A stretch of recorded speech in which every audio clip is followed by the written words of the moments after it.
ফিরে এলাম বিরতির পর। দেখছেন নারদ, আপনাদের সঙ্গে রয়েছে আমি ঋষিকেশ। আমি সবরীদি আবারও আপনার কাছেই আসবো।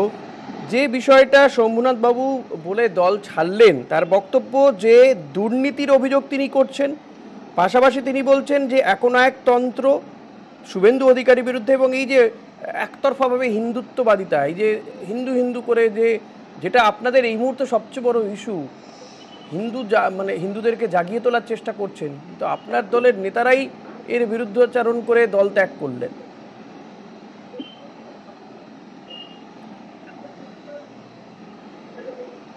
আপনারা প্রথম কথা হচ্ছে, যিনি বলছেন যে বিজেপিতে উনি দুর্নীতি দেখছেন, উনি বোধহয় বিগত 1 বছর ধরে, বিশেষ করে 1 বছর মানে 13 বছরের দুর্নীতি চলছে, লাস্ট 1 বছরের মিডিয়া, আপনাদের সোশ্যাল মিডিয়াতেই যেভাবে এই সরকারের দুর্নীতিগুলো এসেছে সেটা বোধহয় উনি দেখেননি, ওনার বোধহয় দেখাটা অভাব রয়ে গেছে।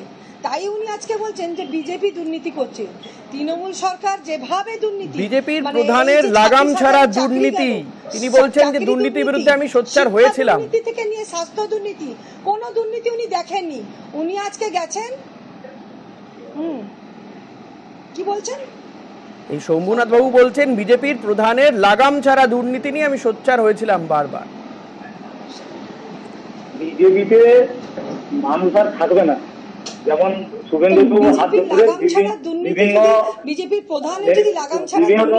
নেতৃত্ব কিংবা মানুষ যারা গেছিল তারা আবার কিন্তু ফিরে এসেছেন, আবার তৃণমূলের উন্নয়নের সামিল হবেন, ওনারা ফিরে এসেছেন। আমাদের পূর্ব মেদিনীপুর জেলার প্রত্যেকটা ব্লকে এবং আমাদের টাউনগুলো সমস্ত বিজেপি নেতৃত্ব থেকে শুরু করে সবাই কিন্তু ফিরে আসছেন। আমাদের সর্বভারতীয় সাধারণ সম্পাদক অভিষেক বন্দ্যোপাধ্যায় যদি দরজাটা খুলে দেন, তাহলে দরজাতে টোকা দিচ্ছেন বহুজন, দরজাটা খুলে দিলে আবার কিন্তু ভুল করে সমস্ত বিজেপি থেকে শুরু করে অন্যান্য দল থেকে মানুষ কিন্তু তৃণমূলের উন্নয়নে সামিল হওয়ার জন্য কিন্তু যোগদান করবেন। উনি কিসের নেতৃত্ব?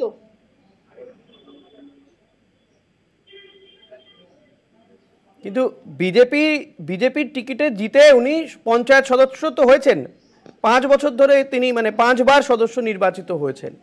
তো আমার বক্তব্য এখানে পরিষ্কার, এবং আমার প্রশ্নটা করতে দিন, সবরেদি প্রশ্নটা করতে দিন। আমি এখনো প্রশ্নটা করিনি, সবরেদি আমি এখনো প্রশ্নটা করিনি। এখানে আমার সত্যি এটা দলমত নির্বিশেষেই আপনাদের দুজনের জন্য আমার প্রশ্ন। এই কিছুদিন আগে আমরা দেখলাম যে তাপসী মণ্ডল, তিনি তো নির্বাচিত হয়েছিলেন একজন বিজেপি ক্যান্ডিডেট হিসেবে, বিধায়ক হয়েছিলেন। এর আগে এরকম বহু ছবি আমরা দেখেছি রাজ্যে, সে তৃণমূল হোক বা বিজেপি। এই যে বিষয়গুলো, যে মানুষ তাকে যে ম্যান্ডেটটা দিচ্ছে, যে ম্যান্ডেটের বিরুদ্ধাচরণ করছেন এই নেতারা, তারপরে গিয়েও তারা আবার অন্য দলে গিয়ে ভোট পাচ্ছেন, ভোট চাইছেন, ভোট চান কি করে? আর সেই দলই বা কেন এই লোকগুলোকে নিয়ে নিচ্ছে? তারা তো জানে সবটা। যারা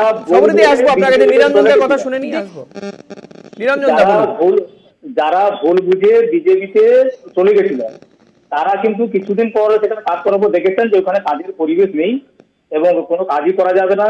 তার ফলে ওনারা আবার সে আমাদের মাননীয় মুখ্যমন্ত্রী মমতা বন্দ্যোপাধ্যায়ের উন্নয়নে সামিল হওয়ার জন্য আবার ওনারা ব্যাক করেছেন। ওই আপনাদের ওই বিজেপিতে বর্তমানে বিভিন্ন নেতৃত্বের সমস্যা রয়েছে, ওনাদের আভ্যন্তরীণ বহু সমস্যা। সেই জায়গাতে তৃণমূল অনেক শৃঙ্খল ভাবে এবং শৃঙ্খলা সহকারে দলটা চলছে। আমাদের মাননীয় মুখ্যমন্ত্রী মমতা বন্দ্যোপাধ্যায় এবং আমাদের সর্বভারতীয় সাধারণ সম্পাদক অভিষেক বন্দ্যোপাধ্যায়ের তত্ত্বাবধানে সারা বাংলাদেশে যে উন্নয়নের জোয়ার চলছে এবং সাংগঠনিকভাবে সুশৃঙ্খল অবস্থায় চলছে। তার ফলে মানুষ বিভিন্ন দল থেকে দলে দলে সবরীদি কাছে আসবো। সবরীদি কি বলবেন? তৃণমূলের উন্নয়নে সামিল হতে এসছেন, মানুষ উন্নয়নের জোয়ার দেখছে তো অবশ্যই। উন্নয়ন, তৃণমূল সরকারের উন্নয়ন বিগত 13 বছর ধরে আমরা দেখছি, উন্নয়নের একদম জোয়ার দেখছি। এই 26,000 চাকরি প্রার্থী যেভাবে আজকে রাস্তায় বসে চাকরির জন্য যেভাবে 26,000 চাকরি আজকে জলাঞ্জলি গেছে, শিক্ষা একেবারে রসাতলায় চলে গেছে, স্বাস্থ্য রসাতলায় চলে গেছে, তো উন্নয়নই হচ্ছে। উন্নয়ন হচ্ছে নাকি?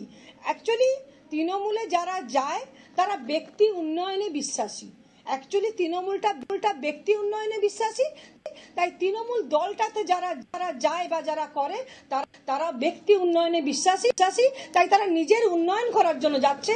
কোনো সাধারণ মানে যারা তৃণমূলে ছিল, যারা তৃণমূল দলটা করে তারা ব্যক্তি উন্নয়নে বিশ্বাসী। আপনার তার মানে শুভেন্দু অধিকারী যতদিন তৃণমূলে ছিলেন তিনি ব্যক্তি উন্নয়ন করেছেন আপনি বলছেন। ওনার ওই নেত্রীর কথায় তাই তার মানে আপনি মানলেন যে শুভেন্দু অধিকারী যতদিন তৃণমূলে ছিলেন তিনি ব্যক্তি উন্নয়ন করেছেন, কোন পদ নিয়ে আসেননি।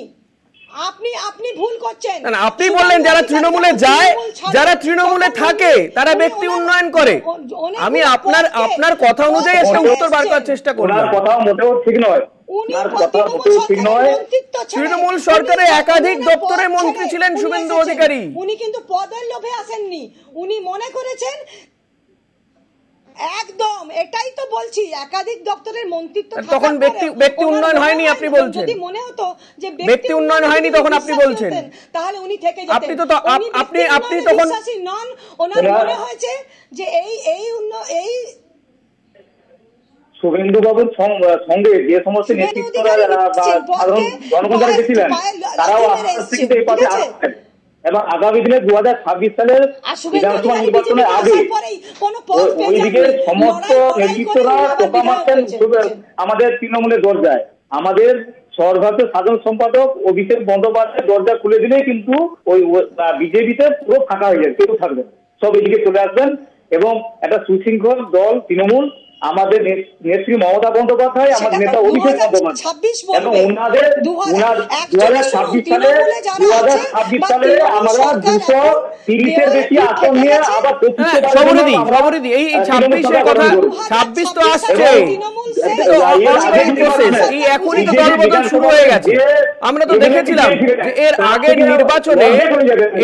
আগের 21-এর নির্বাচনে আগে এ রাজ্যের একাধিক নেতাকে প্লেনে করে উড়িয়ে নিয়ে যাওয়া হচ্ছিল দিল্লিতে। আগামী দিনে সরকার বলে আর কিছু থাকবে না, তৃণমূলের কোনো সরকারই থাকবে না, তৃণমূল দলটাই আর থাকবে না। তাই তারা কি করছে, মানুষকে এখন তো দল বদল করতে দেখা যাচ্ছে বিজেপির লোকজনকে। আমি বুঝতে পারছি না সবরিদি, এটা কি আপনি বুঝতে পারছেন না, না যারা গেলেন তারা বুঝতে পারছেন না? সবরিদি, এটা আমি বুঝতে পারলাম না যে এই তৃণমূল দলটাই থাকবে না, এটা কি আপনি বুঝতে পারছেন না, না আপনার দলের থেকে যারা গেলেন তৃণমূল কংগ্রেসে তারা বুঝতে পারছেন না? ফাঁকা তো হচ্ছে আপনার দল, শুভেন্দু অধিকারীর গড়, শুভেন্দু অধিকারী ধরে রাখতে পারছেন না কেন বিজেপি নেতাদের? এখানে গড় বলে কিছু নেই, কয়েকদিন আগে এখানে গড় বলে কিছু নেই, কয়েকদিন আগে নির্বাচন আপনি তার নেতৃত্ব পূর্ব মেদিনীপুর জেলায় যতগুলো সভা নির্বাচন আমাদের তৃণমূলের প্রার্থীরা জয়লাভ করেছে। এখানে গড় বলে কিছু নেই এবং আগামী দিনে আমাদের পূর্ব মেদিনীপুর জেলা সহ সারা পশ্চিমবাংলায় তৃণমূলের সরকার আবার 2026 সালে গঠিত হবে এবং আরো অনেক বেশি সংখ্যক এমএলএ সিট নিয়ে আবার আমাদের মাননীয় মুখ্যমন্ত্রী মমতা বন্দ্যোপাধ্যায়ের নেতৃত্বে পশ্চিমবঙ্গে তৃণমূল সরকার গঠিত হবে। মানুষ তৃণমূলের সুশাসনের সঙ্গে মানুষ আছেন এবং এবং আগামী দিনেও থাকবেন। কন্যাশ্রী, শিক্ষাশ্রী, ঐক্যশ্রী, স্বাস্থ্যসাথী, থেকে শুরু করে সবুজ সাথী থেকে শুরু করে মা বোনদের জন্য, মায়েদের জন্য লক্ষ্মী ভান্ডার প্রকল্প, এই সমস্ত ক্ষেত্রে মহামাটি মানুষের সরকার যেভাবে সারা পশ্চিমবাংলার উন্নয়ন করে চলেছেন, সাধারণ মানুষই আমাদের সঙ্গে আছে। মাটি মানুষের সরকারের নেত্রী মমতা বন্দ্যোপাধ্যায়, আমাদের মমতা বন্দ্যোপাধ্যায় একটা আবেগের নাম মমতা বন্দ্যোপাধ্যায়। মানুষের উন্নয়নের সাথে এসেছে, তাই ওনাকে সবাই শ্রদ্ধা করি, আমরা সবাই ওনাকে শ্রদ্ধা করি, ওনাকে প্রণাম জানাই। কলুষিত করেছেন আর মা মাটি মানুষের কথা আপনারা বলবেন না, আপনাদের মুখে আর সাজে না মা মাটি মানুষের কথা। আপনারা সাধারণ মানুষ, আমরা সাধারণ মানুষ, আমরা সারা বছর সাধারণ মানুষের সঙ্গে থাকি, আমরা জনগণের সঙ্গে সারা বছর থাকি, মানুষের সুখে দুঃখে আপদে বিপদে তৃণমূলের যারা সমস্ত জনগণ নেতৃত্ব আছেন। বেশ, দেখা যাক যে 26-এর নির্বাচন যত এগিয়ে আসবে আগামী দিনে কি এই ধরনের দল বদল আরো দেখবো আমরা, সেটার দিকে আমাদের নজর থাকবে। নিরঞ্জন দা, সবরিদি, আপনাদের দুজনকেই অনেক ধন্যবাদ আজকের এই অনুষ্ঠানে আসার জন্য। ধন্যবাদ আপনাদেরকেও। পরবর্তী খবর জানতে দেখতে থাকুন কলকাতা টিভি রাত 3 7 দিন।